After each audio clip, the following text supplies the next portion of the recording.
Alright guys, what's going on? Welcome to Wrecks and Reefs. You got your man Josh here. Glad you guys decided to click on this video.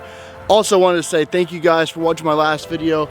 I really appreciate all the support. It's gonna only get better from there. I didn't have a lot of good footage to go off of because, you know what? I was honestly just so excited to be out on the boat fishing. So I didn't get the best monologue during the video, but I really don't care because we had an amazing day. We went out about 40 miles offshore and we really just hooked up into a bunch of grouper. This next trip we're gonna try to log into the snapper a little bit more and really just find some spots. That's what it's all about, guys. So today I wanted to go over our new boat and kind of give you guys a walkthrough of exactly what it is. Me and my dad went out and bought about a month ago. We've got a new 2004 McKee Craft 28 Freedom, and this thing, let me just tell you, is a fishing machine. It is really set up exactly how we wanted it to be for the boat we wanted for our price range. We really just got blessed because honestly our price range wasn't much to begin with, and we got out here, we found the perfect deal, and it has just worked out awesome for us. So let's go ahead and get started in this overview.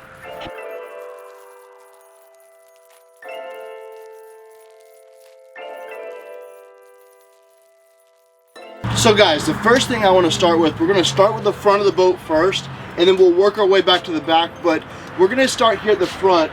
I know you guys can't see this very well, but I'll get you guys an extra little shot. The front here is where we keep all of our anchor, our anchor rope, of course our dock line, you got your nav lights up there. But one really cool feature about this boat is this little step here. Now, one of the main reasons we bought this boat, and we had a choice between the McKee Craft or a Century, we chose this boat because of what you see right here. We don't have any seating in our way. We don't have anything to obstruct our fishing. This literally is just, this boat is created for a fishing machine. And with that being said, we were like, you know what? If the price is right, we can get a good deal on it. This is us. What I like about this here is you've got that little step there. What this does is it gives you the ability to come up here, grab your anchor line, fight a fish, depending on what kind of fishing you're doing. Now, we really don't do a whole lot of sail fishing here at all, but whenever those guys are out there sail fishing, to be able to go up there, grab the leader line, break everything off, it is just absolutely perfect. And you know what, that's something that we may do in the future, is try to get on a sailfish. That's one of my bucket list fish. Me and my buddy Mike went out about a year and a half ago, and I got on my first white marlin. Awesome experience, and wouldn't trade that for, if it's anything like that, count me in. Awesome. So the next thing that I want to show you guys is our fish box. Now what we have here is, instead of us putting a big cooler up front here and wasting a lot of room, what we have is an inboard coffin box, and this is all insulated. Every hatch in this boat is insulated and can hold ice, so it doesn't matter what you want to put in it. If you want to put ice in there, it is going to be perfect no matter what hatch it is in this whole boat. So I'm going to show you guys just a little quick overview of this hatch here. What you have in here is, this is where we keep all of our bean bags, just because it's such a big storage area. I'm going to show you guys exactly how large this place is, because it is unreal how deep this storage box is. I mean, guys, come on. Look at this. I'm just under 6 feet, and it is like half of my body deep. You cannot get a bigger fish box than this. I mean, this is absolutely unreal. This is the reason that literally will eliminate any worry of having to put a big cooler up here. Now, most of the time we don't even store the fish up. We've only fished one time offshore on this boat so far. We never use that for our fish box. It's just so big, and we've got the bean bags in there. We put the bean bags in there, get them out of the way, keep them dry. What we use actually for our fish boxes are these hatches right here. These hatches, if you remember in the last video with the grouper, they just lift up and everything is insulated. Like I said, every hatch in this whole boat is insulated. That box right there held a limit of some pretty large grouper. We had 8 grouper in there, a couple snapper, and really, I mean, we had some more room to put more fish in there. So if you ever get into a position where you need more room, honestly, just go straight over here to the other side. You got the same hatch doubled up on the other side as well of the boat. You don't have much seating on this boat at all. This is the front. Now these hatches right here, the large hatches here, these are all rod tackle storage, but they are also, like I said, insulated. But we have the gaff in here now. But I mean, look at that storage. You can literally fit just about a 7-foot rod in there. Really, you don't need it unless you're, let's say you go to the Keys and you don't want to store all your tackle inside the house. You can always come out here, you can put it in here, lock it up, and be done with it. But of course, we would definitely recommend you to put all your stuff inside. You don't ever know what people are thinking or what people need. You don't want anything to get stolen. Now, as far as the helm, what we have done so far, we haven't replaced much, but we did replace the bottom machine here. We got the Raymarine Axiom 9. I know it's hard to see with the glare, but we got the Axiom 9, and it is fantastic. It is probably one of the best decisions we've made on this boat so far. And listen, they are not a sponsor. Now, if you guys want to, of course, feel free. But as far as the Raymarine system, this system here, you can literally, let's just say you have all your bottom that you can see there, you can literally go, and while you're running about 2,500 RPMs, we have it where we can still see clearly across the bottom. And what happens is you can go, you see a little ledge, or you see a little bump, or you see some fish on the bottom there. You literally can touch that bump and it will automatically save that location.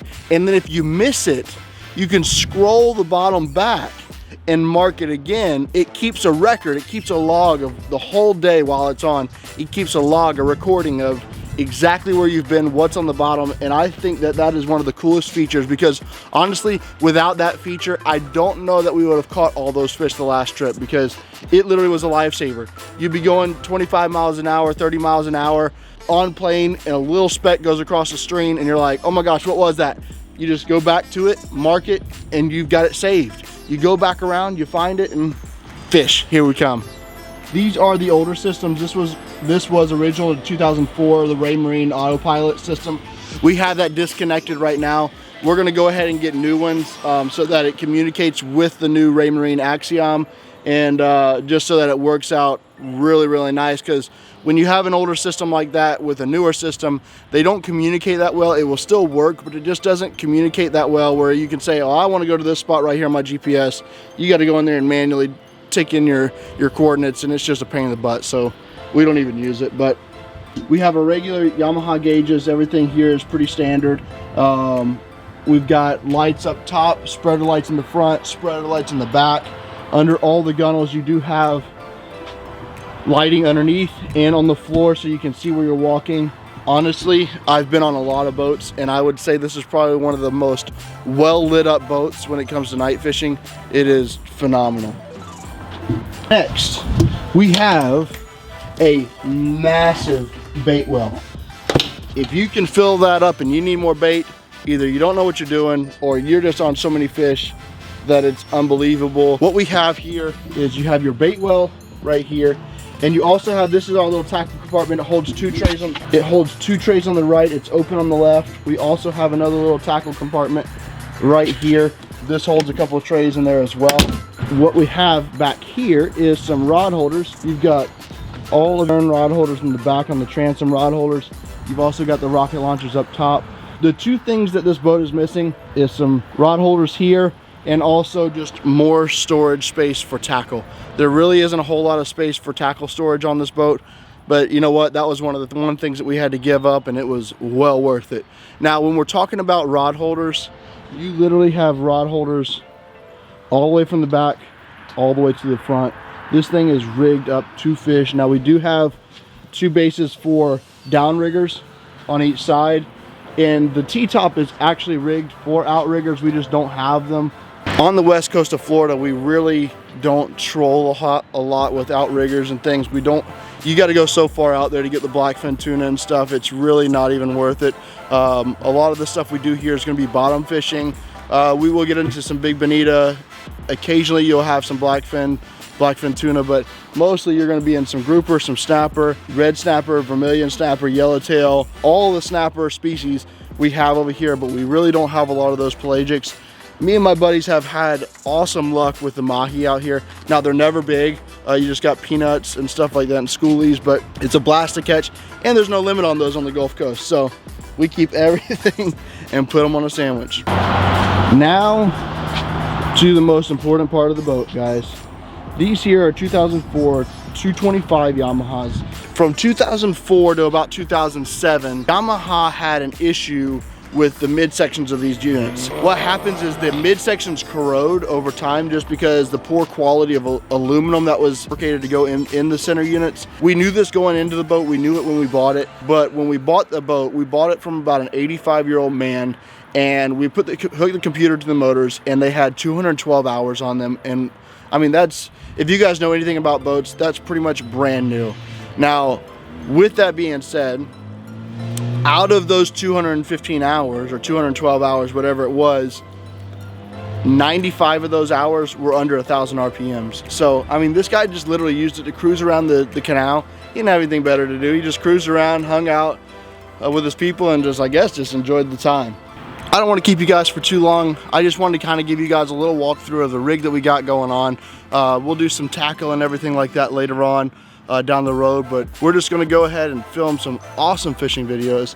I still have that hog video that I haven't gotten completely finished. There's a lot going into that video, so you guys be patient because that's coming. But thank you guys for, like I said, liking the videos. Thank you for subscribing, and thank you guys for following the channel. It means a lot to me and the efforts that we go and put into this, but we are so excited for this. I mean, this is literally our dream. I've been wanting an offshore boat for a long time, and I just got into a position where I could handle it. And look at this. Everything just happened right in order. It was a true blessing to me and my family, and we're excited to show you guys what this thing can do in the future. But for now, we are out of here.